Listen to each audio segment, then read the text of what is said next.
What time is it? It's Tuesday night, 10 p.m., and this is the C3 Podcast. I guess you've heard of my reputation. I've had my share of fooling around. But everybody needs stimulation.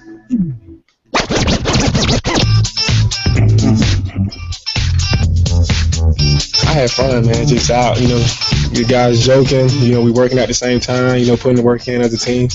Like I said, man, I'm just glad to be with the guys. My favorite night of the week.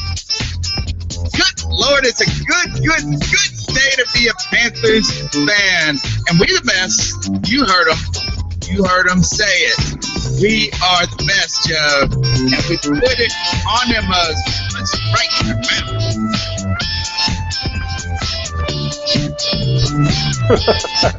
Right. Panther fans, it's your boy, the Professor, a.k.a. Tony Dunn. This is the C3 Podcast, brought to you by CarolinaCatChronicles.com every Tuesday night, 10 o'clock, 10:01, 10:02, about the same time. To me, It's all relevant. it's all the same because it's Tuesday night and we're here to talk about the Carolina Panthers from the fan perspective like we do every single Tuesday, and we always do it with our homeboys. That's right, me, Joe, that freaking Puerto Rican Mel Mayock. What's up, Joe? How you doing tonight? I'm doing good, Tony. It's a wet and wild one here tonight in Charleston. The weather is in an uproar at the moment, so I hope my internet connection stays stable. But man, have we got a action-packed, jam-packed show tonight. If you're gonna watch a C3 podcast, tonight is the one to catch. We've got so much to talk about. It is post-draft. Speaking of draft, our resident draft guru, Mel Mayock, a.k.a. Aaron Ford.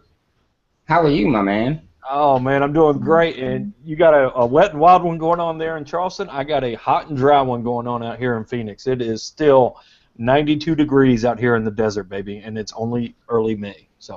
But, hey, there is a lot to talk about. I cannot believe this draft. It did not go down exactly how I envisioned.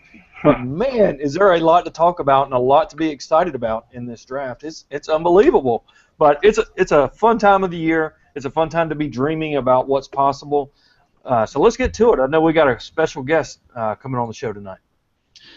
I think I may have had the sound loop, and I hope you guys didn't hear that. I may have been confusing my buddies. I always have the window playing in the background and this and that. And tonight's show, guys, is, what are we, episode 16.12, and this is The Dust Settles. This is the aftermath of the 2016 draft. The Carolina Panthers came out there and surprised us as usual, and we're going to talk about that this evening. You can, as usual, tweet the show. That's the best way to get in touch with us, especially since I got to try to find the YouTube window comment. But you can use the hashtag C3. You can always follow us on Stitcher, iTunes, and TuneIn Radio. Guys, what do you think about this? Let me just say this. It was surprising, it was stunning, and it was stunning from the very third pick when Joey Bosa went to where is San Diego? Yeah. I think I knew at that moment right there that it was going to be funky, and it was funky. The Carolina Panthers come out there. Joey, what happened? You tell us, recap the events going up to the pick, to the Carolina Panthers' first pick, Vernon Butler. There was a lot of movement.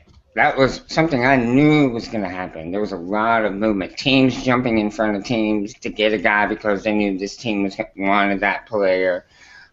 Teams dropping back, giving up picks to get more draft choices. It was a poker game, man. It was a high-stakes poker game. It was awesome. All kinds of wheeling and dealing going on. You hear Jerry Jones has a big regret of not matching Seattle's request to go up and get Paxton Lynch in the first round. So, he's kicking himself. Yeah. Absolutely. Wow. But yeah, I think we were all expecting a defensive lineman of some type to be picked, not necessarily the first pick. Yeah. Right. We thought that we were going to get one. At some point, yeah. At some point, we saw it happening. And then I think we thought we were going to get a defensive back, but not three of them.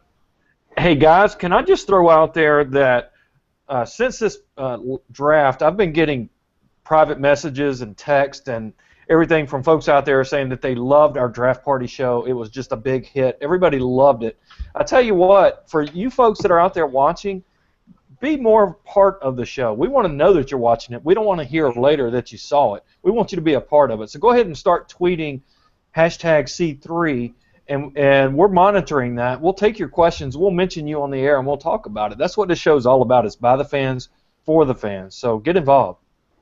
You know, speaking of that, I don't even know why. Some stuff came up at the last second. I'm trying to get into the show, and I've been working all day on this the podcast from today, and I didn't even mention that we landed like maybe the biggest get, one of the bigger gets for the C3 podcast today, and we got a surprise for everybody listening to the show later. We're going to be talking to Max Henson. It's the biggest from the Carolina Panthers. Yes, sir. The biggest get since Mike Minter. Yeah, this is he writes for the Panthers website, Panthers.com, right? Yeah. Oh, no, it's fantastic. So later in the show, this is what we got going on, is that we are going to be talking about all the picks going forward. And obviously, you can see this NFL draft was so exciting that it even got us kind of just wanting to jump in and talk about the first pick. But about half past the hour, a little more than that, we're going to play an interview today that I talked with Max Henson from the Carolina Panthers. He is the staff writer and content editor. And we talked about the process that went in with the Carolina Panthers into this draft and really a feel for how the organization approached this. It's really some good stuff. We talk about one of his articles, which is inside the war room, and it's really cool because he was able to kind of try to tap into what we could see if we were just in there, just kind of witnessing it. So we'll talk about that later. All right. We go out there, we pick a defensive tackle. You know what? I'm going to go ahead and tell you this. It wasn't surprising at all because the only thing that would have been less surprising is if he would have picked a quarterback first round. Right. Right. Yes, I mean, he comes out there, again, 2 years in a row, Joey. He does, like, the position that is of the least need on this team. He goes and tackles. And it's pretty awesome in the process. Yeah. So we get a defensive tackle. We feel good about this. We are not, like, this is Gettleman. Okay, that's what he did. Then he picks a corner in the second round. Then he picks a corner in the third round. And then he picks a corner in the fifth round. At any point, Mel, did you think that Dave Gettleman was just trying to screw with us? I think he was sitting back just laughing. I mean, James Bradbury, he's a heck of an athlete, but I'm telling you, we're the only team he visited. I was shocked that he was the pick in the second round, but according to Gettleman, that's where his grade was from him, so that's where he was.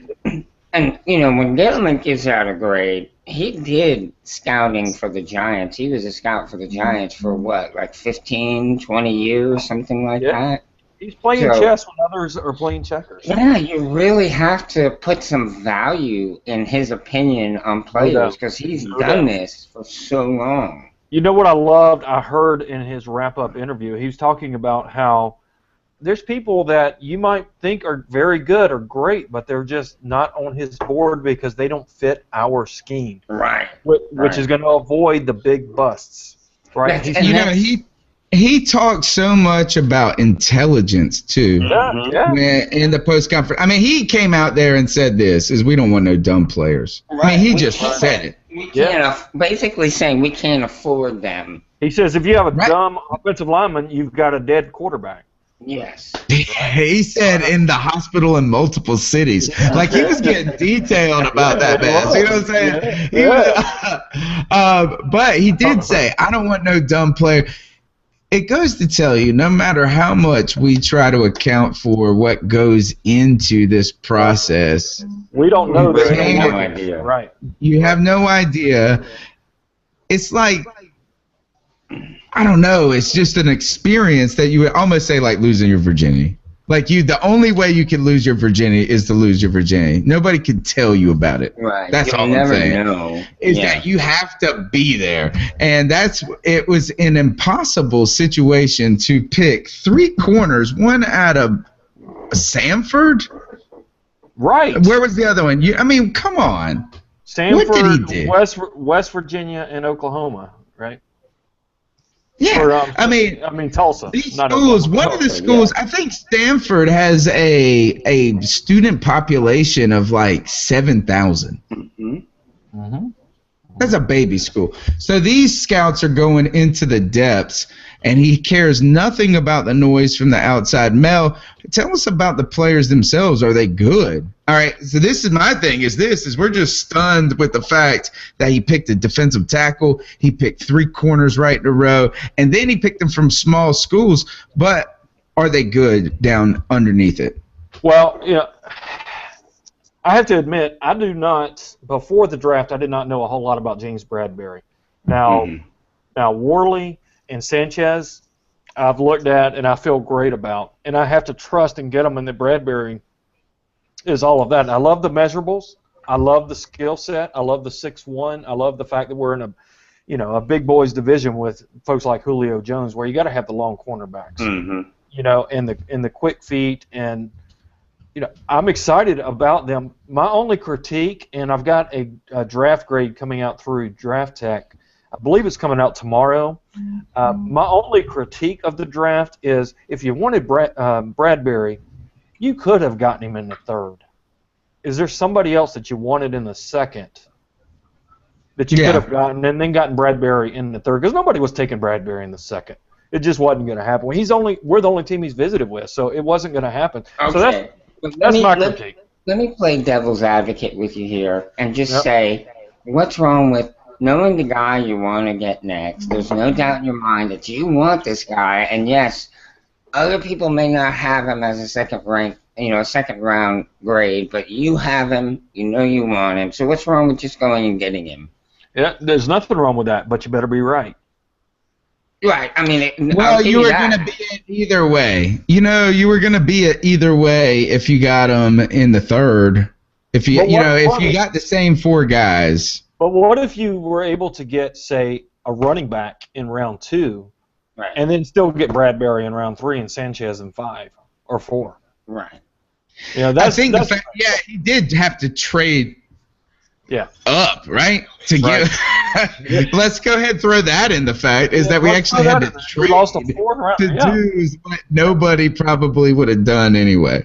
So everybody wants to trust in Gettleman and be excited about it, but you know what? He's got to be right. Because going into this, nobody has he built up does he have a little storehouse of get out of jail free cards with you though? Yeah. Well, ask Edmund Kabila. Right. He has missed before. Right. All right. I brought this up later. I brought this up with Max earlier. Is there any similarities? At any point, can you even consider that maybe he does try at some point to show that he can do it better than everybody else? Yeah, I mean, is he trying to? When I play video games, sometimes I play. Joey, do you ever play Call of Duty? Oh yes, I have. All right, so when I play Call of Duty, I can try to go and get the max amount of kills, and I haven't played that game in 3 years. I don't know why I'm using this analogy, but I like to play I like to go into rooms and try to knife people because it's the hard way to do it. Yeah. Because I can show everybody that I'm better than them at something. And really, it's just kind of me trying to prove it. Do you think that at any little bit, the fact that he has to go and get corners from the depths of the dark ocean to show that he can find this prototypical dude? But, yeah. Listen to this, though. That's badass. Yeah. But it is. It's cool. It's badass, yeah. Now, Legacy Lynn, who is one of our best followers, which kudos to you for putting out a couple of door prizes for the draft party, and you couldn't even be at the draft party. But thank you for that, much appreciated. But she tweets out, she says, "But DG said they brought in 5 cornerbacks, we took 3 of the 5. So given that, I understand he took them when he did. Now let me ask you this, guys. If before the draft I said, hey, the Panthers have looked at 5 corners, and they are Mackenzie Alexander, Kendall Fuller, James Bradbury, Fuller, Sanchez, and Worley. Which of the 3 are we going to take? I guarantee you every single one of us would have included Mackenzie Alexander and Fuller. Oh, yes. I know. It's so... They didn't get taken, so it's crazy. Absolutely. That's an excellent point.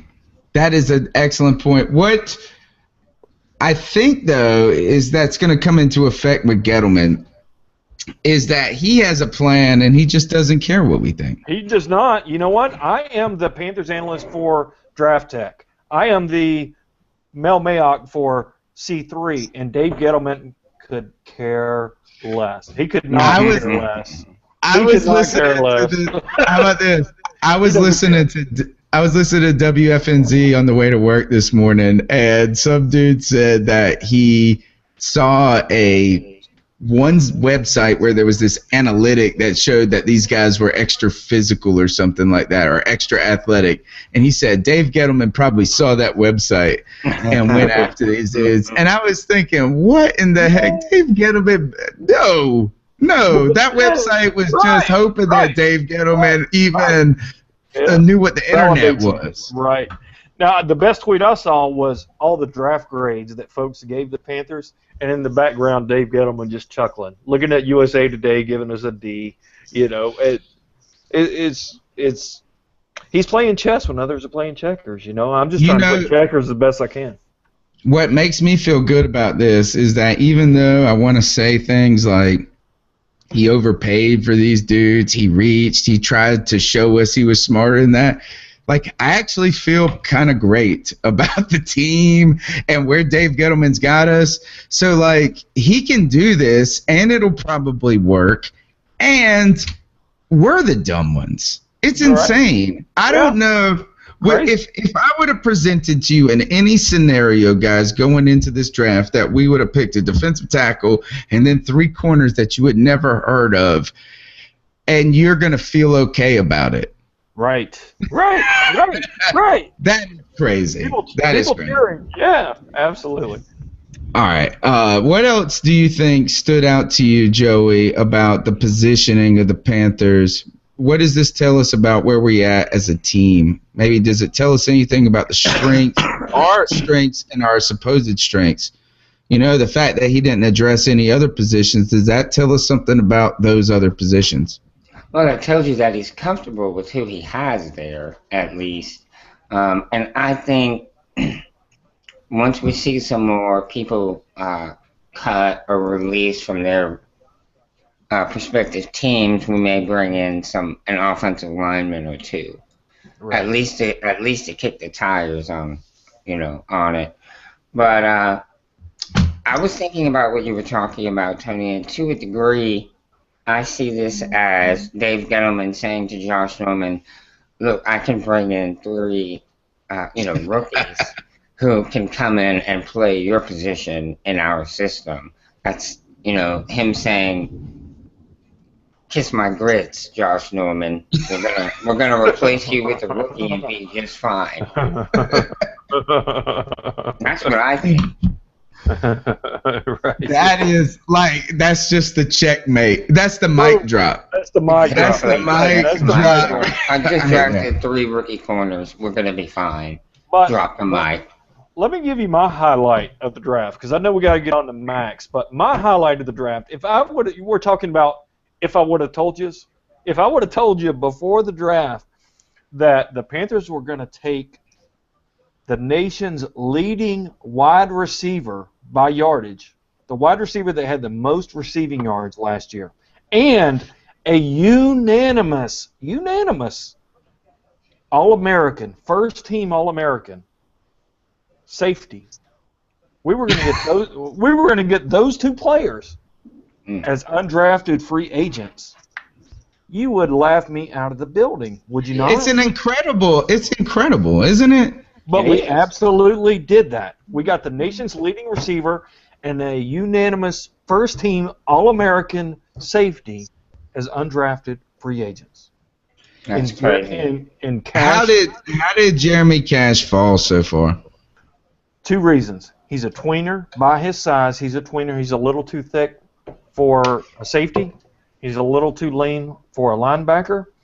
And he had an incredible bad luck series of injuries. He got injured before his bowl game, so he didn't play in the bowl game. He got injured before the combine. He got injured before his pro day.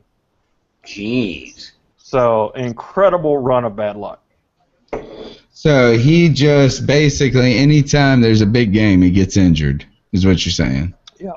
Well, he did not, except for the bowl game. I mean, he didn't miss throughout the season. He was there, and he was a badass. And he is one heck of a player. So, I think he's somebody that's going to contribute this year, as is the wide receiver that we picked up. I mean, Kearis Garrett, dude is unbelievable. 6'3", 220, 4'5", 440 with very good hands. How does that man go undrafted?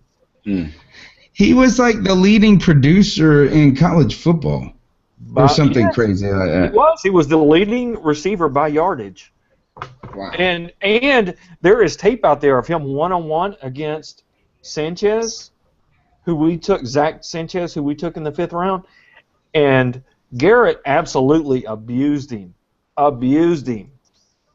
mean, the guy has mad skills.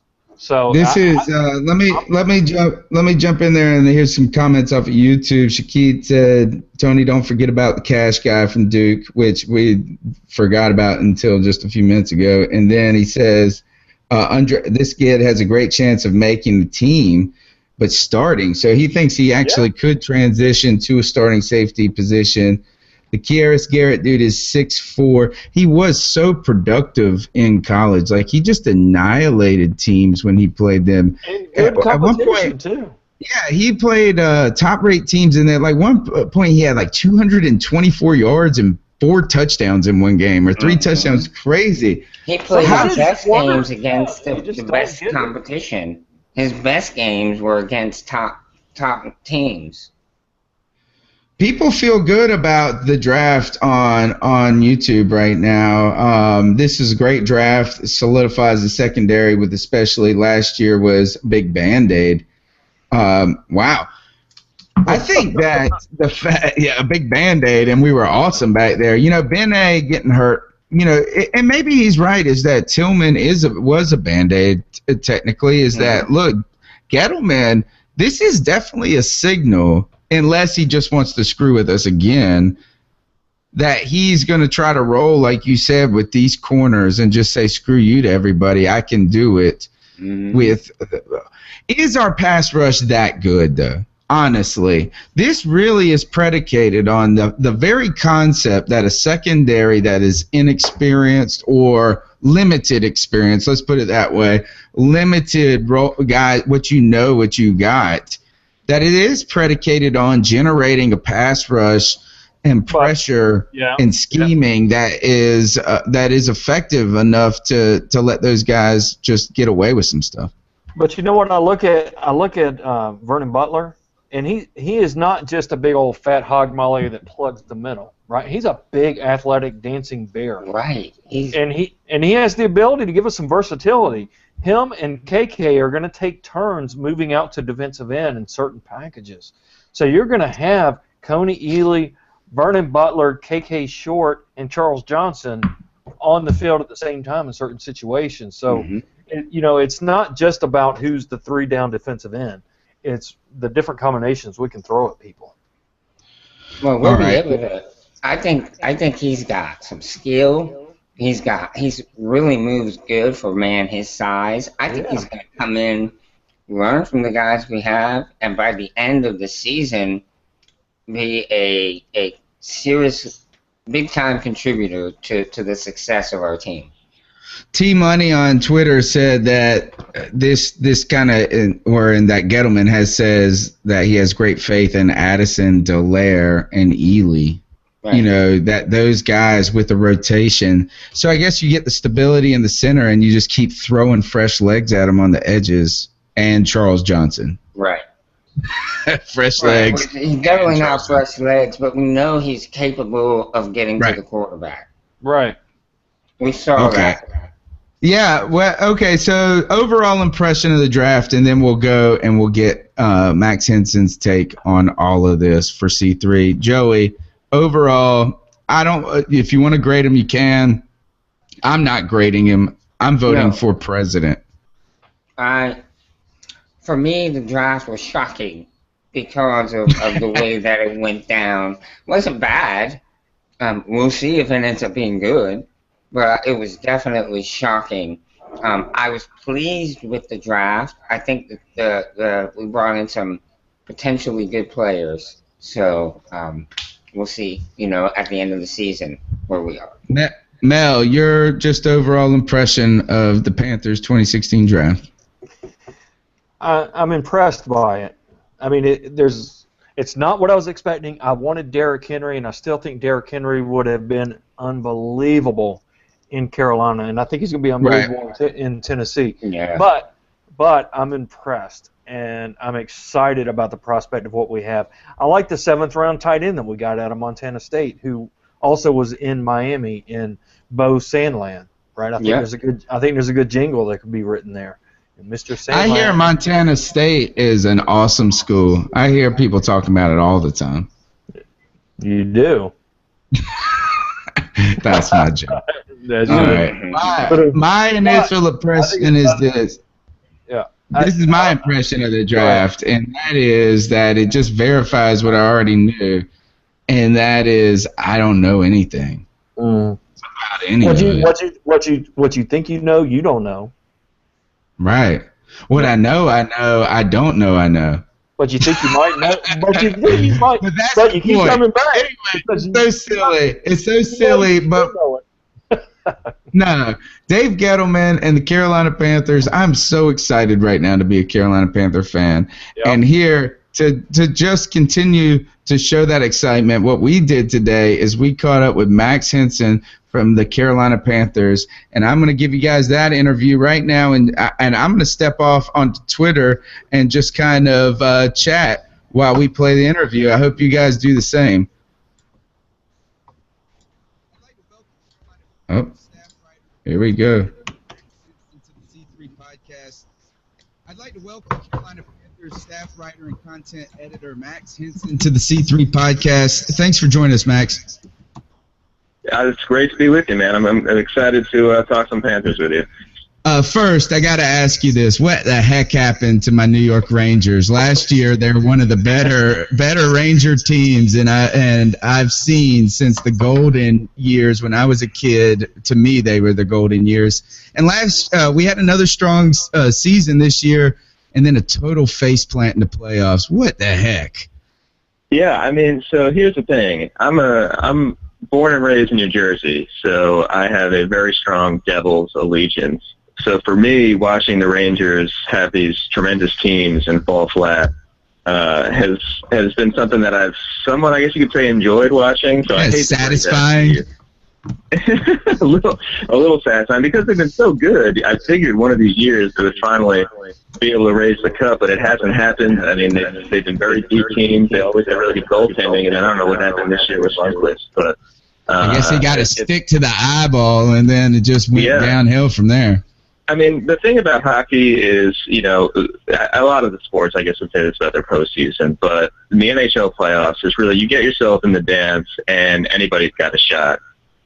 It's just a different animal, a different beast, and, they went all the way to the Cup Finals not long ago, but it doesn't take much for a team to get in there and play really well and get kind of some momentum going, and all of a sudden you're going home. So it's to me, it's one of the great postseasons you'll find is the NHL playoff, and sometimes it just doesn't go your way. Yeah, that's the truth. Well, let's get to the Panthers. It's been a busy week. The NFL draft is wrapped up. It's been a lot of preparation, I'm sure, what we know for the Carolina Panthers, and we have been following it intensely here. And I'm just going to come out and say this. So Dave Gettleman is once again, he surprised us with his honesty. It's long been my position that us Carolinians, and my mom's from Queens, so even though I was born here, so I'm a Southerner, that we're almost a little cautious or hesitant to believe his blunt honestness. I date this back to the old carpetbagger concept, that he is the northern fast-talking Yankee. But he tells us what he's thinking, and he does what he believes. It's pretty incredible. Do you get that sense from him? Yeah, no, there's no doubt. There's no doubt. Dave is not really hiding anything. When he gets up at press conferences and talks, he's not trying to kind of hide his intentions or kind of get people going in a different direction than what he's actually intending to do. I mean, he's like you said, he's honest, he's blunt, he's direct. I mean, that's how he likes to communicate with people. He's kind of said that multiple times. It's just he likes to be direct. Let's not waste our time. Let's get down to what we're here to do, and that kind of comes through when he meets with the media as well. And so yeah, I mean, Dave, look, he's made it very clear what kind of general manager he is. They're going to look for the best available talent. They're going to be meticulous about it. Everything is going to be very thorough and well thought out. They're going to put a priority on big people who play at the line of scrimmage, and they're going to go from there. And it's kind of it's the confidence with which he has in his philosophy, I think, comes from all his years of experience, and I know when he first got hired, people were kind of surprised because they thought he might not get a chance to get the GM job for any team. Other GMs at different openings around the league, but this is what a man with his kind of experience gets you, I think. The confidence to know what he believes in. He's been through it so many times that he's kind of hardened in what he knows works and what he feels is best. And yeah, there's nothing else to it. There's not a lot of bells and whistles. This is Dave Gettleman. This is who he is. This is what he believes in, and everyone kind of follows the step who works for him. I feel like we're almost seeing a kind of a renaissance of these football guys coming back in the GM positions. We get these different fads, but if you look to Tampa Bay and the Washington Redskins, two places I think that I see this is that they tried the fancy route, and now they're just going back to the nuts and bolts and getting football guys in there to make football decisions. And I think it's paid off for Carolina. Yeah, well, there's no doubt what Dave has been able to bring to the franchise with his kind of expertise and the way he goes about it. This is a football guy who has been brought up through the league as a scout and is a talent evaluator at heart. I mean, this is what he does. You put him in front of the screen to watch some tape, that's when he's happiest. And that's what he lives for. It's what he's passionate about.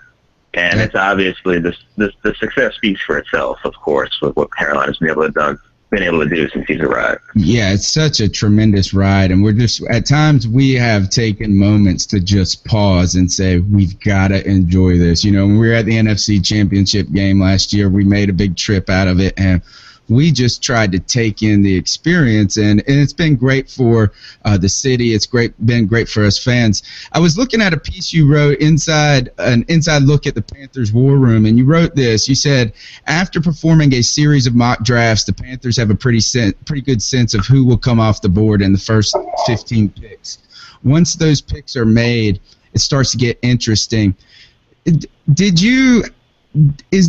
Was there any surprise in the first 15 picks? I feel like there were a couple of curveballs thrown a little early, or did it kind of stick to this recipe of the first 15 were pretty much in accordance?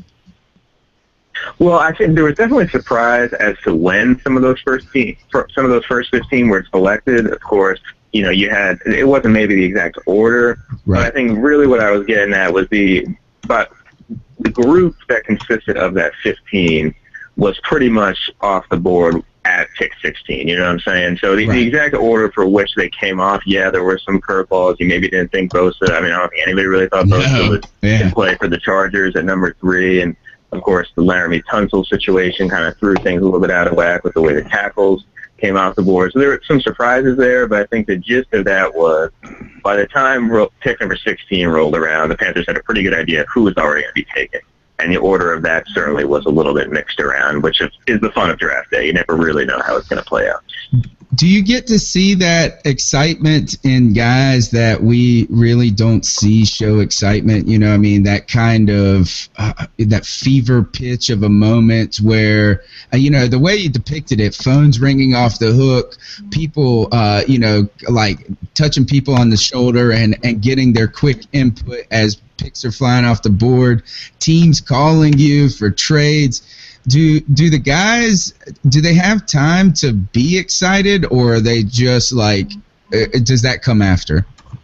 Yeah, there isn't too much excitement. I don't think would be the word. I mean, there was a lot of tension, a lot of built-up energy in the room. Of course, it was my first time being in there, so I was taking this all in for the first time and really kind of being exposed to what that's like. And it's heart racing in there, but there's nobody who's really you can't get too excitable, I think, is the thing, right, because this is obviously very high pressure. You are on a clock, and you put so much time into making sure you get this pick right that everybody is trying to stay as calm and quiet as possible, because the men who are charged with making this decision need to be given the best scene and situation to make that happen. So Dave Gettleman's room, he's the main voice in that room, of course.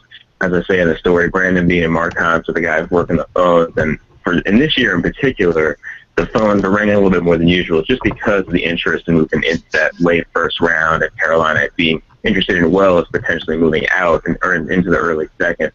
So it created just a very intense kind of few moments as we were waiting for pick 30 to arrive, just because Carolina wasn't sure Vernon Butler was going to be there, and if he wasn't, they were trying to figure out, okay, well, is there a trade scenario we like?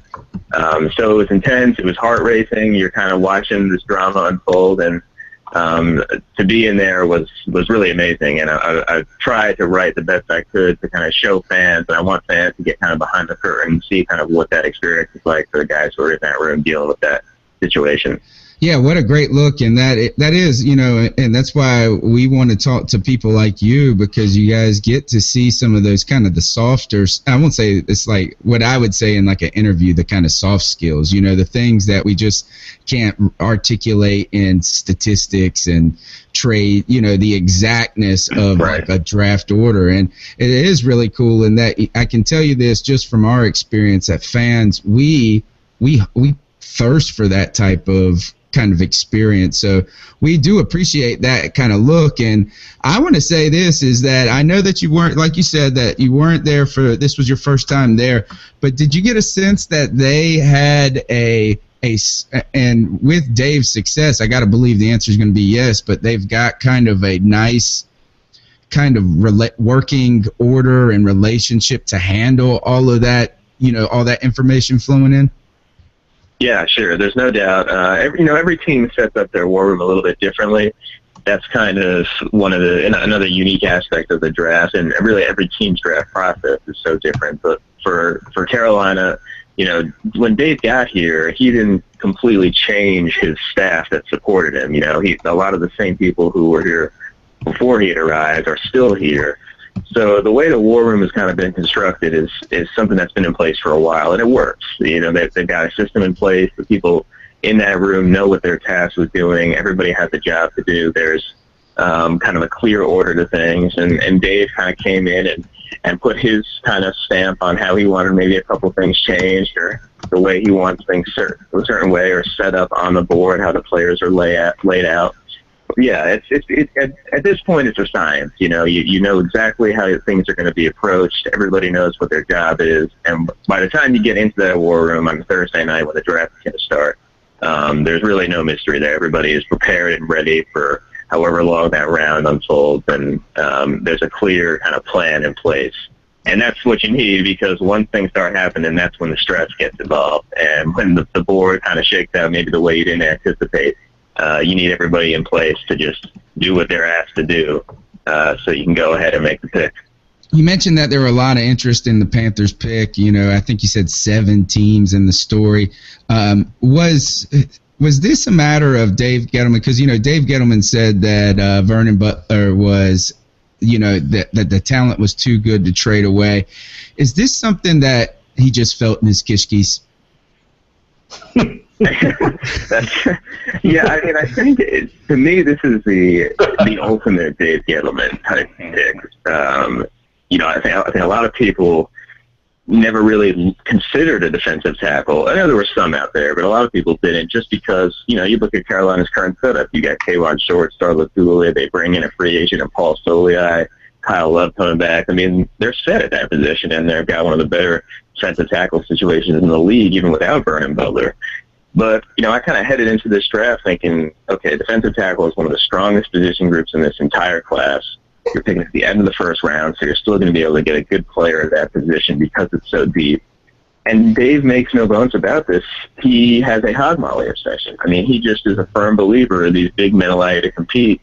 And he sees in Vernon Butler a guy that is not a pick number 30 type talent. He thought he was going to be off the board before that. Right. So he's sitting there, and I just think Dave, it was really a no-brainer. He had made it pretty clear that if Vernon Butler was there, he was going to be their guy. He just fits exactly what they want to do, and you can never have too much defensive linemen, defensive tackles to help bolster your interior. So, yeah, I mean, to me, this is Dave Gettleman at his core is really what we saw unfold on draft night, especially in round one. I mean, this is the kind of guy that he's always going to cover. Yeah, I think the only thing that would have surprised us less if he would have picked like a linebacker. I mean, that was, it's the same exact thing. I feel like it's 2 years in a row. The same exact is that, and that really shows his commitment to his philosophy. And you said that he has a liking for the hog mollies. I would go on to describe it as close to a fetish. And he has scoured. He scoured the small schools for big guys. Butler's a large man, Louisiana Tech, but Bradbury and Worley. Now Worley, I know, comes from University of West Virginia. That's a sizable institution. But he went to the smaller schools. Were you surprised to see him go to those depths for these to small schools for big time players? Right. I mean, I wouldn't say I'm too surprised. I think that the Panthers and I think a lot of different scouting staffs operate this way, in which they try to eliminate the small school element from the evaluation process. I mean, they're trying to evaluate the film as best they can and not let that kind of color how they view the player. And that can be hard sometimes, because I think for a lot of us who really don't have the kind of scouting experience and knowledge, I mean, you look at guys going up against top competition from the SEC or Big Ten or Pac-12, and it kind of makes you feel like, okay, they're more prepared for the NFL. They're going against these type of athletes who are more highly recruited and so on and so forth. But that's just not how Gettleman and his scouting staff operate. I mean, if they see a 6'1" corner who's got the type of feet, the type of hips, the type of athleticism, even if he's playing for Samford, they feel like they can make him into an NFL player. He can be an NFL player that can contribute at a high level. And, we see it throughout the league. Of course, there are stories on every team of a player who was not at a big-time powerhouse college program, was under-recruited, who ends up developing into a star at the NFL level. I mean, it happens. And yeah, Brandon Marshall. Yeah, I mean, you can, Antonio Brown, I mean, the list kind of goes on for guys who have proven they can do that. And so, sure, yeah, Darryl Worley, West Virginia, played in the Big 12 against some really high-powered offenses.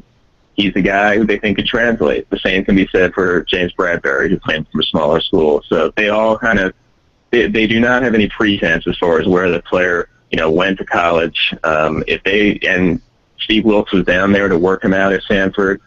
When they do that and they come back with a report that says this guy can play, it doesn't matter where he went to school. If they think he can play, they're going to do what it takes to get him and do the full vetting, the full evaluation process to see if he's a fit. I appreciate that from a guy that went to East Carolina University, who is overshadowed by what I feel is an overrated football program in UNC Chapel Hill. I appreciate you not going only for the name of the institution. Gettleman, prior to the draft, said that he had reached one time in the past, and it was the one thing he regretted. And we all assumed that reach he meant was Kabila. I always mispronounce his name. Edmund Kabila, yeah. And he was a guy from a small school. Is there any merit to the idea that he may have made similar reach in this draft, and not necessarily for the quality of the player, but in in the draft positioning that they were selected. Right. And I think a lot of people are going to kind of latch on to that idea when you look at 3 cornerbacks selected in the draft for Carolina. Of course, that's a little unusual. But, in talking to Dave and getting a sense for really how they had evaluated these players, it might sound hard to believe, but these were the top-graded players that they took in each of those rounds. And, of course, the need fit into this as well. I mean, you look at it, okay, sure, the cornerback position was an area people felt they were going to address after what happened with Josh Norman and his departure. But when you add 3 of them, that's a different deal altogether, too. And it's really just because these were the best players that were on their board. And so for Dave Gettleman, he just does not care what the outside noise is going to be. He doesn't care if people criticize, if people think he's reaching, if they think they overdrafted somebody. It's irrelevant to him because the only board that he looks at is his own. So while somebody else on some website may have had a big board that has these players ranked much lower than where they were taken, to him it's irrelevant. The only board that matters is the one that he and his scouts and his really coaching staff put together to build for a few months. And that's it.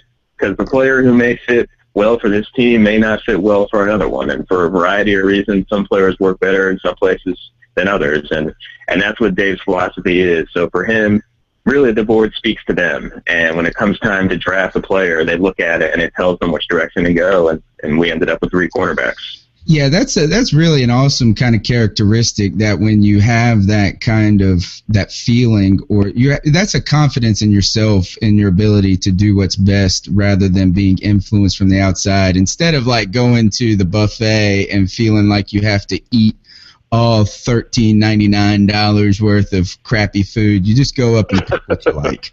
Welcome to Vegas. And it's really impressive, and I think that we've seen it pan out. Now, he did mention, though, that there's only been 2 teams in the past that have taken 3 consecutive corners. He mentioned the 2005 Broncos. I can't find the other team. You don't know by the off chance who that other team was. Yeah, I don't know. I think I saw on Twitter somebody was trying to figure that out. That was me. I'm not. Maybe it was you.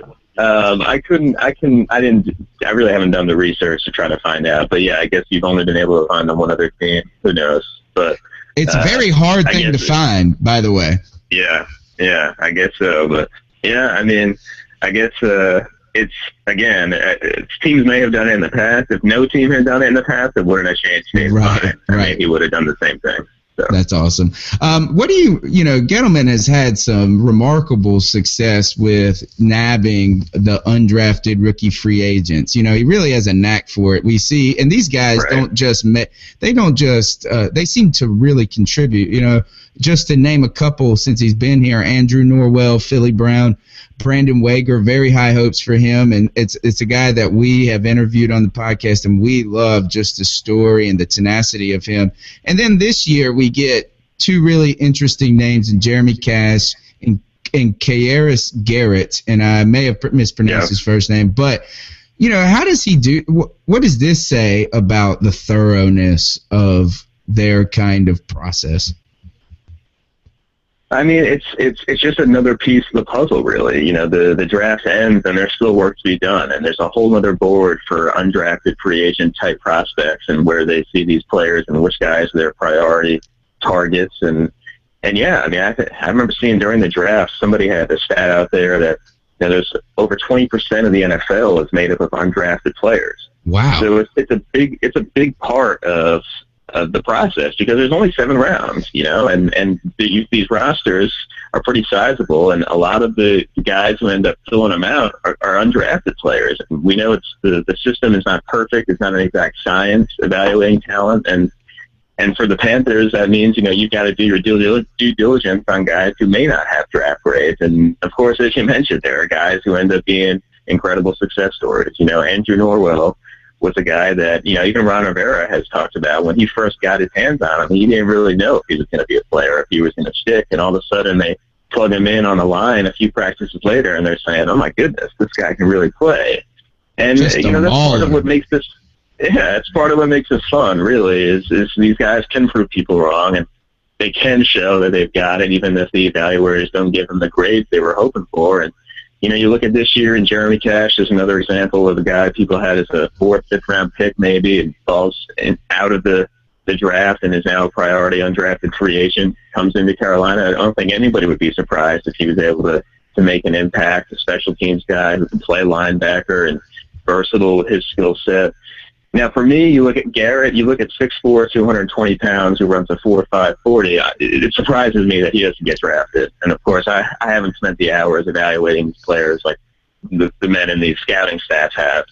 But he certainly seems like the kind of guy, let's bring him in and see if he can find a way to stick around. So, and he didn't just have the physical numbers. I mean, he was productive in college, too. That was really surprising. And he's got a bit of a medical history. Of course, I know he suffered a pretty bad leg injury at one point during his college career, and that, of course, has a big impact on how guys' kind of outlook is shaped as they get into the draft. But, I don't think there's anybody you'd rather have coaching up White House really right now than Ricky Cole, and you bring a guy with that kind of physical skills that you can't teach. I mean, you can't teach that size and speed. So you bring him in and see what happens. So it's interesting to me, too. Carolina, at this point, was able to be very selective with their undrafted kids. 7 they bring in. You look around the league, some teams are bringing in 19, 21. And so for the Panthers, to me, what that says is if they're coming after you as an undrafted free agent, they want to bring you in, they're going to give you a shot. You're going to get a good chance to make an impression. They have a very clear focus for what fits them and what they want from guys on both sides of the ball. And if you're, lucky enough to come in as an undrafted free agent in Carolina, like I said, I think you're going to get a fair shake, and they're going to evaluate everybody. Yeah, I think it tells us 2 things, or at least that I kind of gleaned from that is, one, that if you only bring in 7 and people are bringing in twice or 3 times as many as that almost, is that may say something about the strength of your roster as it is. And that you can be selective. And then another thing one of our writers wrote is that this tells us that maybe Carolina is becoming a destination. Do you think that could be the case? Because we've had a history of, Charlotte not being a place that attracts free agents. Is our success and the stability of the organization potentially changing that narrative? Yeah, I think so. I really do. I think you talk about right now with the undrafted free agents, sure, that's one thing. You can look at guys like Norwell and Philly Brown as examples of, hey, come here, look what they were able to do with these guys, look at the chances they were given. You look at the success of the team. Of course, people want to be a part of a winning organization. Of course, Carolina right now has all been about sustaining success, and we're certainly seeing that with 3 straight division titles and the Super Bowl appearance. And then I think you want to talk about a place that's become a destination. You look what happened in free agency this year.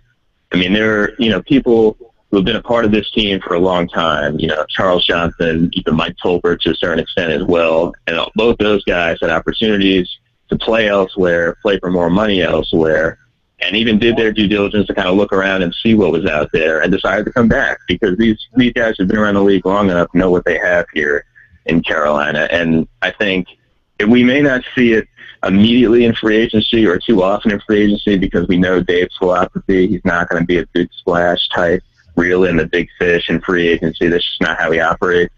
But I think there's definitely, to me, there's little doubt that the veterans who make it to free agency look at Carolina differently now than they used to. And I think it's because of the culture that's been built here, and the players can vouch for it. I mean, you talk to guys like Thomas Davis, Charles Johnson, I mean, they will give you an honest assessment of what they know about other places across the league, what they've heard, and what Carolina has here, not only with Dave, but with Ron Rivera. I mean, I think you're talking about one of the ultimate, not to use a cliche, but I will, players coach. I mean, he kind of personifies it. These guys love playing for him, and obviously he's proven he's a winner. And I think you can add all that together, and you've got a place that's become pretty attractive. Yeah, you can so see it. I saw Charles Johnson one time tweet this to it was somebody, just another pro football player, and he said, "Come to Carolina, we get people in the secondary paid." I mean, and you just see it. It's starting to, like Dave Gettleman has said, this long-term success model. And boy, you can really see it. For us, what we do is we focus on the fans just as more than anything, and the calmness when there aren't these moves, the confidence the confidence even in a draft that could be surprising to many outside. The fans are really on board with it. And that leads me to my next question, which is, what's the all-around temperament of the organization right now? You know, in Ron Rivera's time as a coach, he faced some early adversity. It was a little learning experience, but he was a quick study, and he has had some impressive success, which culminated in a historic 15-1 season and a Super Bowl appearance. And then you just get Gettleman, who's draining the long ball like he's the Steph Curry of GMs. What's the mood or confidence? It has to be special. Yeah, I think so. I mean, it's kind of tough to put into words. You know, it's a really good question. But, yeah, I think what you're seeing happening really is patience paying off. And as you said, you know, Ron went through some kind of ups and downs early in his head coaching career, and he was able to ride that out. And of course, we've kind of seen the benefit of getting, you know, that time to really kind of implement his plan and his scheme and get everybody on board with it. And instead of kind of changing course like you've seen a lot of NFL teams do after a very short amount of time, Ron was given a chance, and continuity has come in through that. You know, his coaching staff has not experienced a lot of turnover. I think that's been huge because the players who have been here and in this system are very comfortable with what they're asked to do. They can help the younger guys as far as teaching the system to them as well as the coaches. I think that's created a bit of a family environment that is not just the cliche there. I mean, I think you hear that a lot, especially in football, you know, welcome to the family. For the Panthers, it really has become that because this family is stuck together. You know, these coordinators have been together for a long time. These position coaches, the core of this team has played together for a while now. And then you of course, talk about Dave and that as well. And Dave's relationship with Ron, I think, you know, it's one of the most important relationships in an NFL organization these days, the general manager and the head coach, and how do they work together. And those two have just hit it off really since day one. And each of them knows what the other expects, what the other wants. They have great dialogue. And yeah, the mood around here, it's pretty special because there's a confidence right now that, of course, comes from winning. They know that their plan is going, things are going in the right direction. Obviously, you're kind of reaffirmed in what you believe in when you kind of see it unfold on the field. And I think right now, yeah, there's that family is really confident in what it's doing. And that kind of just allows for sustained success, I think. And I think that's kind of what we're experiencing right now in Carolina. It's a really great atmosphere, and everybody's on the same page. And that's a lot easier said than done, even at the NFL level. Yeah, if you could just pass on this to Dave Gettleman, how good we feel as fans. I plan to fully write him in November for president as a write-in vote, and I actually wrote a story on this, and this is my basic position on why Gettleman would be great for president, even though I know he would never even consider something like that. But number one, on the economy, this guy can balance a budget. Right, yeah. He can get you out of salary cap hell and get the economy churning. The other thing, strong commitment to philosophy, vision, and leadership. He sticks to that philosophy, so I think that would be pretty strong in a presidential candidate. Also, immigration. I feel like he's tough on immigration, but fair. He lets people come and go as needed on a fair basis. Yeah. And then last, you know what? Go ahead. Yeah, I was going to say, finish. Let me hear the last point too before I chime in. All right, the last one is organizational transparency. We all call for transparency in government, and I feel like that we have just finally accepted that he's going to say what he means and means what he says. Yeah, and I know fans appreciate the transparency. I think that's what every organization should strive to be, is as transparent as possible. I mean, how about the people he surrounds himself with as well? I think this is something that I know people in the organization were very proud of. At a certain point this offseason, when all these kind of awards have been given out, you had the Executive of the Year in Dave Gettleman, you had the Head Coach of the Year in Ron Rivera, you had the League MVP in Cam Newton, you had the Strength Coach in the Year in Joe Ken, you had the Team Doctor and Head Athletic Trainer of the Year in Brian Vermillion and Dr. Anderson. I mean, at a certain point, I think people who building looked at that and were pretty thrilled, because obviously every team every NFL organization has hardworking people, but to see that you have that many people recognized for being at the top of what they do, it speaks to what's happening here. And of course, there's a lot of people who are involved with that, but I know Dave and Ron are particularly proud of really the recognition the organization received. So if he was elected president, we could be confident that he would select a strong cabinet and pick good Supreme Court justices. I mean, hey, you're saying it. What can I say? It sounds pretty good. He's got my vote. All right, last question. I know you got a busy day, and we'll get you out of here. We as fans, we always want an inside scoop, and we don't want. And when I say the inside scoop, we want something that we don't get to see. Like the War Room was a great, look into that.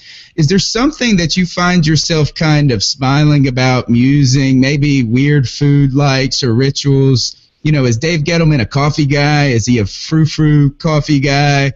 I don't want something that's going to break national news because we're just cheering for you guys. But we love the personal side, and fans love to know that these guys are people beside that tough football, facade. Right. Well, yeah, definitely the Inside the War Room piece was definitely my best attempt at trying to get the fans as close as I could to somewhere they really had never seen or been before. And, just to kind of continue on with Dave and his staff, I mean, I think the thing about him is you only really get to, as far as fans, get to really see him when he's up at the podium at press conferences, when he's, being interviewed. But when he's kind of in his office and on the 200 level, we call it the stadium here with the guys that he works with, it is it's a really comfortable, lighthearted kind of setting. There's not a lot of ego. There's not a lot of kind of bravado. It honestly feels like a room full of scouts, and everybody is just kind of having a football conversation. They could be talking about anything from a player he scouted 30 years ago or some random story about when he was on, a workout trail and talking about run-ins with other scouts. I mean, you never really know what you're going to walk into when you walk down there, but that's kind of the atmosphere. It's not he's untouchable. He doesn't have time to speak to you. He's very approachable, and I don't know if everybody really gets that sense from him or has the ability to kind of glean that. But that's the case with him, and he's a guy's guy, and that's kind of how he likes it. Whenever we go to opposing teams' press boxes, for instance, you'll see scouts who work for that team come up to him with a big bear hug, and they've got some story they want to tell him. I mean, that's just kind of the reputation he has around the league as a guy who really grinded his way to the position he's in, and he kind of sets his organization up and the people he works with up to treat him that way. He doesn't want to be treated any differently. That's who he is, and I know there aren't too many specifics in that, but I really do think that that's kind of what fans should know that about him, and that's really kind of the guy he is, and that's the guy he's going to continue to be. I think we get to see a lot of that, too, in the way that the players and the coaches react to various changes within from year to year, is that there is I don't feel like he's trying to demand your respect. He commands it because he does it the right way, it seems he like. earns it. Like you said, the grinder. So, he made his bones. And the other thing that's great about him, man, is he's just so dang on personable. He really, even I know he says he doesn't like to talk to the media and do that, but he's great at it.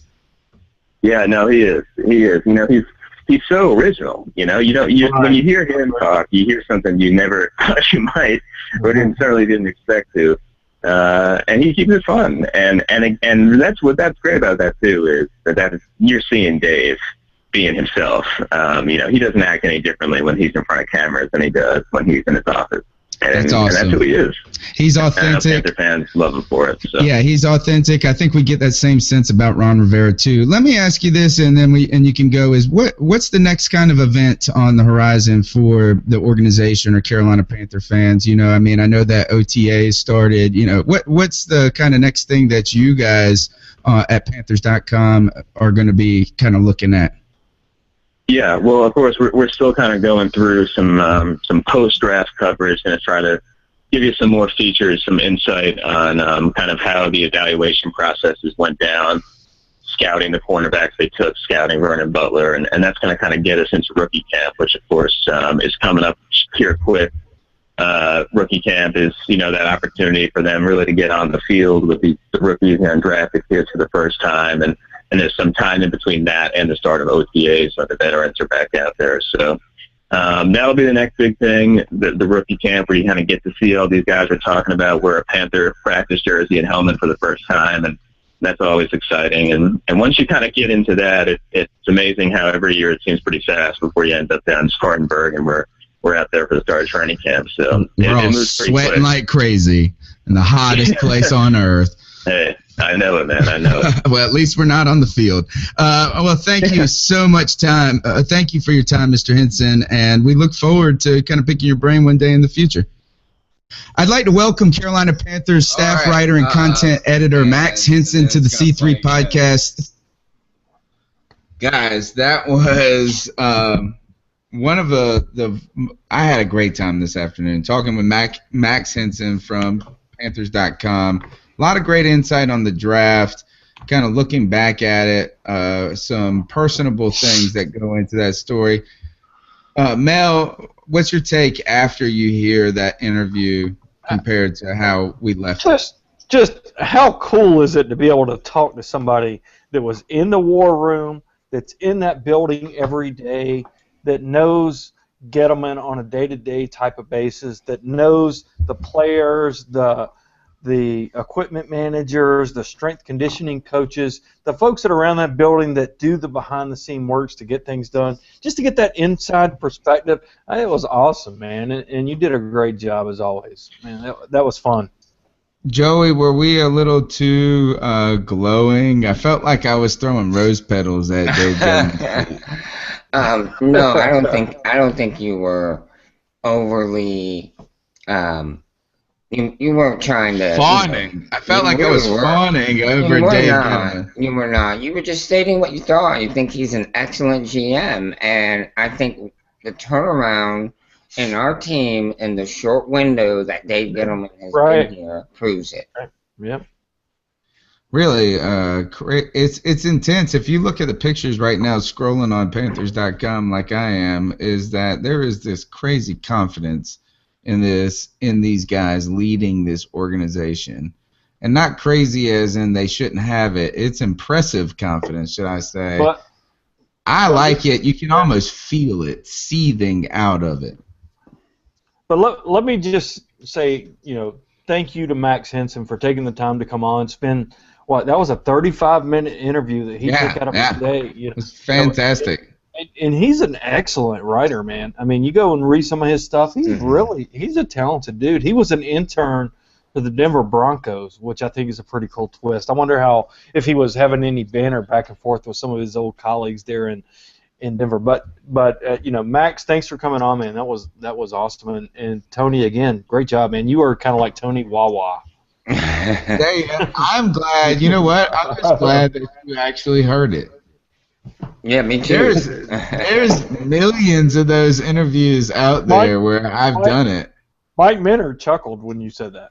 Yeah, I mean, hopefully everybody got to hear that.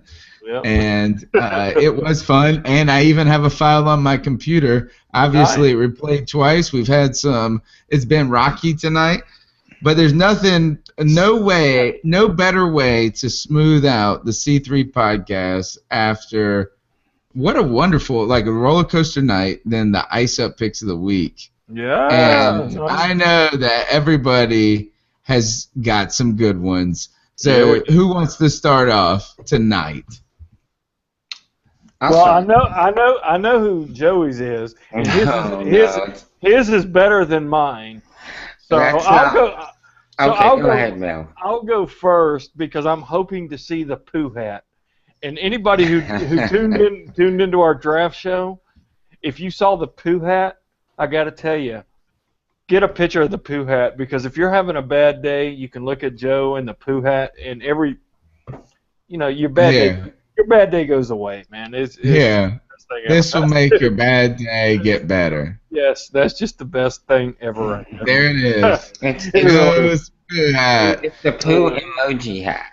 It's the Puma. It is good. It is good. But All right, Mel, hit us up with your ice up picks. All right, and this is the first time I've ever done this. This is a double ice up Sun pick of the week. All right, because the double barrel shotgun. Here it comes. Because at one point I was saying let's ice up this player, and I was going to ice him up, and then I was going to ice up his financial advisor. I was just really going to do it. But then I said, you know what? They both deserve to be iced up. Because if you're going into the NFL draft and 15 minutes before the draft starts, you get a video tweeted out about you smoking dope in a gas mask. Through a gas mask. And then just laughing about it and chilling 15 minutes before the dang draft. Holy crap. Now, a part of me says, you know what? We were all young and dumb and stupid and did stupid stuff. So let's ice up the guy who did it. And it turns out that the financial advisor that Laramie Tunsil fired leading up to the draft is the guy who did this. He got is that what happened? That's what they're saying now. Is they're saying he fired his financial advisor just days before the draft, and his financial advisor said, "Are you kidding me? I was giving a college kid financial advice, and days before the freaking draft, you fire me? All right, I'm gonna screw you. I'm putting this video up right before the draft." Oh my God! Oh, so are you really pissed at the financial advisor? So he deserves to be iced up. You deserve to be iced up, financial advisor. But guys, we live in a digital world. True. Do not smoke dope and make a video of it. Just don't do it. Just don't smoke dope and do a video of it. If you're going to smoke dope, don't have any cameras on. Yeah, really. Right? Just do your thing. I'm not going to judge it. Do your thing. Don't put it out there on the internet so that your financial advisor or your girlfriend that you decide to break up with, or the rumor before that was his stepfather, who he beat up because the stepfather slapped his mother. Don't give somebody like that the opportunity to ruin and cost you millions by being a dumbass and putting yourself on video smoking dope. Laramie Tunsil, smoking dope. That might be in one of the future promos, right? You've already got me on my favorite night of the week. It might be smoking dope. Right. That's for another show. So Laramie Tunsil's stepfather, Laramie Tunsil's financial advisor, all of you, ice up, son. What a good ice up. What a good ice up. All right. That was fantastic, Mel. And do you remember when we were watching the draft that night and it broke like 7 minutes before all this goes down? Unbelievable. We were, I think I showed you guys the picture like in some text or something, and I said something like, I won't believe this unless he pulls off the mask and it's Laramie Tunsil. Right. And then it turns out it was a video. Right. And he did that. Yeah, I mean, iced up, man. Come on. I thought it was going to be somebody like messing with him, and they like, and you have no proof. And nope, there he is. It was it. All right. I am going to get my pick in there before Joe because I think it makes sense this way. My pick goes to, his name is Chris Hayes, and he has a show on MSNBC. His name is, and I think the name of the show is All In with Chris Hayes. And so clearly this is the liberal media, which, you know, I give more of a pass than most people too because I kind of lean that way. So I'm going to go ahead and say that. But what I think the idea is that guys like this who put on their little their glasses to look cool glasses, right?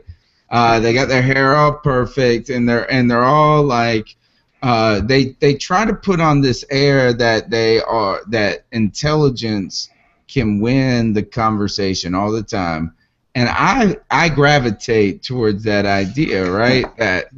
That intelligence equals progress. I'm with you on that. But then what you realize a lot of times that they just do the same base, vile, emotional, trying to stir the pot things that the people they criticize do.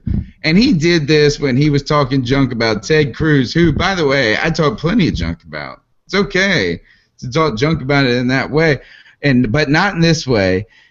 Ted Cruz was getting hassled by some like teenage kid in the audience who told him he sucked. Like there's this 12-year-old kid or somebody and the minor screaming from the audience that he sucked. You suck, Ted Cruz, you suck.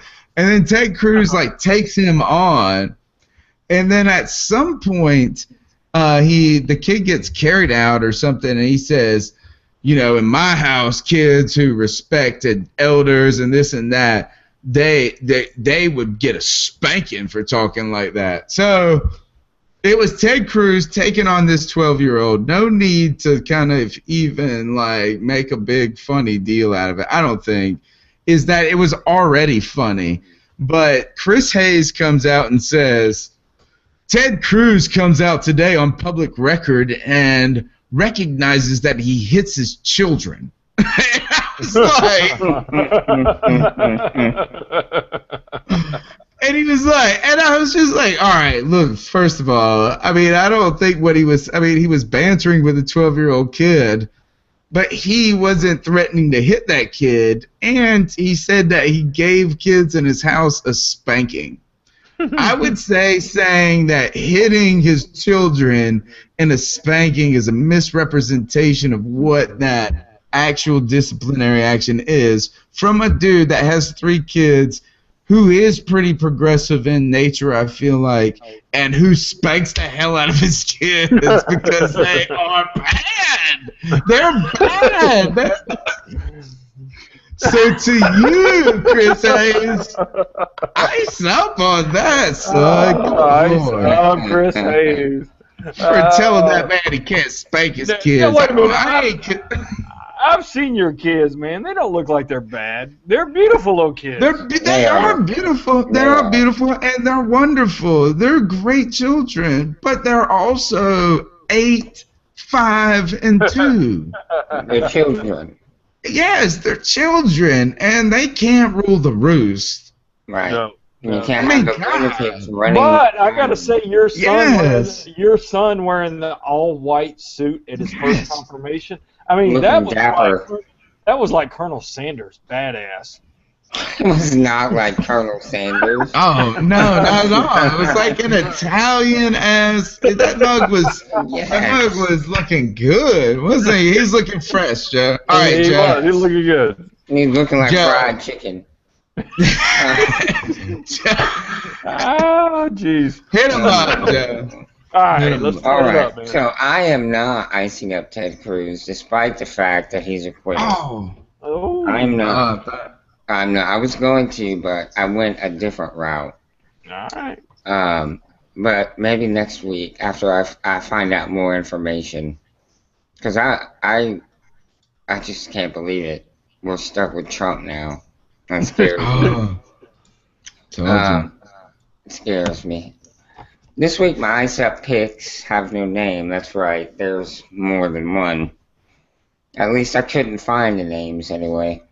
There are just certain people that you think, or you would think, are above being trolled.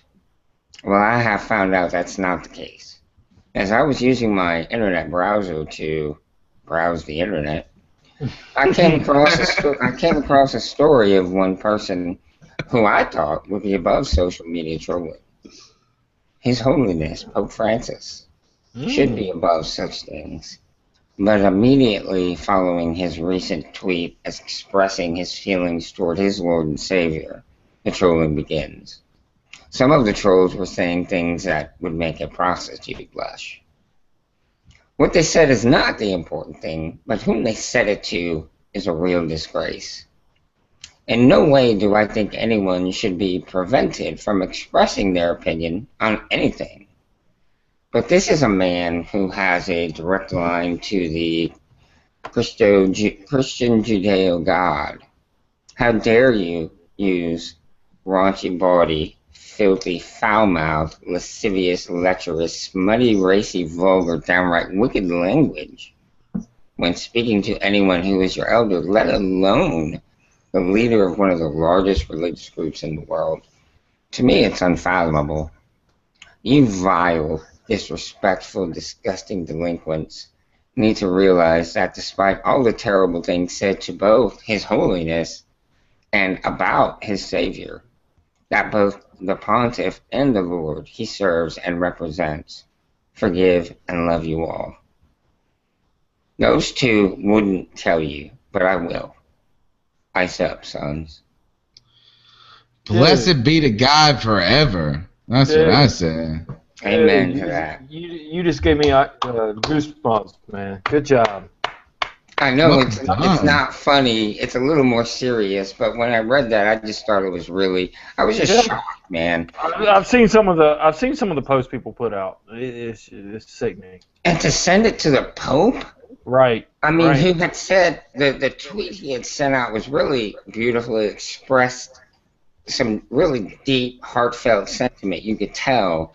And then to send that back to him, that's shameful, man. It really is shameful. No matter what your beliefs or who you believe is your real God. You don't have any of that. It's just flat out disrespectful. The only thing worse than that I can think of in the spirit of this show is an Atlanta Falcons fan. Exactly. That's it. Right? Right? And he's actually in the YouTube comments right now. Some dude put hashtag rise up, y'all. Oh, he's not being mean though, but that's what I would do too. That's what I would jump in, right? It's That's thoracic. Says Jane Good Kevin. job, but, Joe. Good job, Joe. yeah, all right. So it was a good show tonight, guys. We had a lot of fun. I feel like I'm still kind of just in shock from the draft. Yeah, me too. Me too. It's kind of like a hangover almost. Yeah, that's exactly it. You know what? I put out a poll on Twitter, and I said, do you rate this poll as a Panther fan? And A, as, giving them an A, it was hit it out of the park, awesome, it was perfect. B was, hey, I'm excited about it, but time will tell, ... Or C, 65% of Panther Nation rated it as a, what do you think, Joe?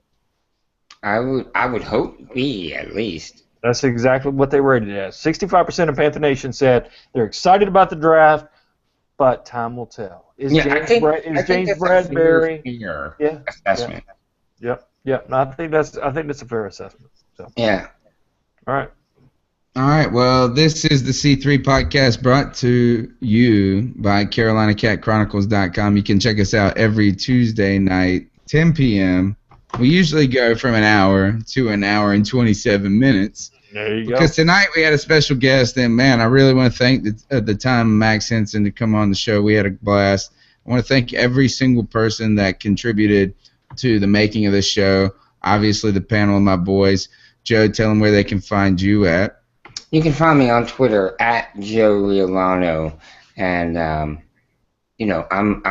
really excited about what we have in store for the Panthers this year. So please tell me your thoughts, where you think the team is headed. I'm ready to kick the season off. I know we still got some time, but I'm ready. I know. We're chomping at the bit. Mel, tell them how they can get after you. Get me anytime at Panthers Drafter on Twitter. You can also catch me over at drafttech.com. Got the final draft grade coming out here in the next couple days. Go check that out. But, guys, anytime you want to talk draft, you want to talk Panthers, you want to talk anything, hit me up on Twitter. And if you want to write for CarolinaCatChronicles.com, the #1 Panthers fan site out there, tweet me up. Let us know, man. We'll get you on there. We'll get your voice heard. That's what we are, the voice of Panther Nation. That's the truth, because without the fan, football is just a kid's game. And I've got to say that every person here tonight outside of the panel, like I was saying earlier. And look, you go into the YouTube chat, you go onto Twitter. Fans are banding together right now, and it's not me, it's not C3. What it is this is Panther Nation. This is the excitement that is generated by, really a tremendous love for a team, and I'm glad to be a part of it. And Hey, we guys, will check you. I'm Go sorry, ahead. I'm sorry to jump on you, but I want to give a shout out to a member of Panther Nation who suffered a terrible lost her husband this Oh week. my gosh, I meant to send him a Great message catch, today. Mel. Great catch. Thank you. Sandra Reap, we're so sorry for your loss. We really Yes, are. we are.